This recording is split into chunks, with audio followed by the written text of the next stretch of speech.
Magyar X-szakták alcímmel folytatódott az Ózdi Szabad Egyetem az olvasótánc termében.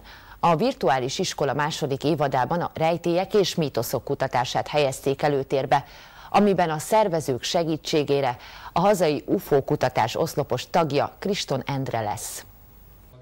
Egyetlen szék sem maradt üresen tegnap késő délután az olvasó tánctermében.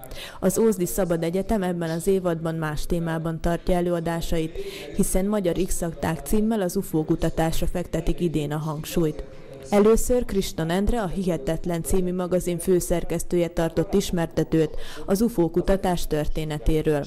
Az ózdi előadó elmondta, folyamatosan járják az országot, ahol a kongresszusok alkalmával rengeteg ember osztja meg velük élményeit, de az ismeretlen iránti szenvedélye sokkal régebbre nyúlik vissza.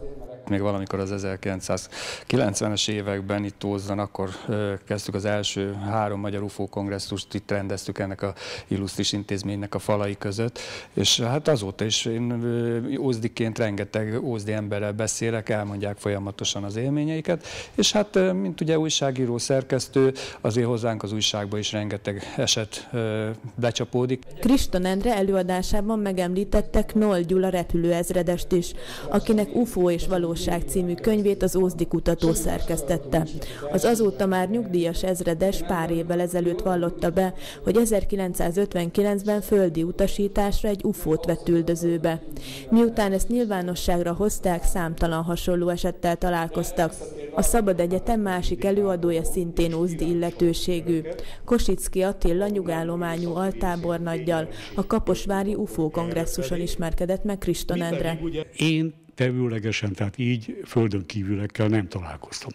Mint pilóta repültem sivatag fölött, tenger fölött, éjjel-nappal, zuhogóesőben, hóba, rengeteg érdekes jelenséget láttam, de mindnek volt fizikai magyarázata. Egy alkalommal Pápán egy ilyen UFO ügybe kevertek bele. A Szabad Egyetem következő előadása március 21-én lesz. Ekkor Szűcs Róbert a holdra szállás körüli rejtélyeket próbálja majd megfejteni. Kriston Endre és Kosicki Attila beszámolójáról bővebb összeállítást a március 12-i Kaleidoszkópban láthatnak nézőink.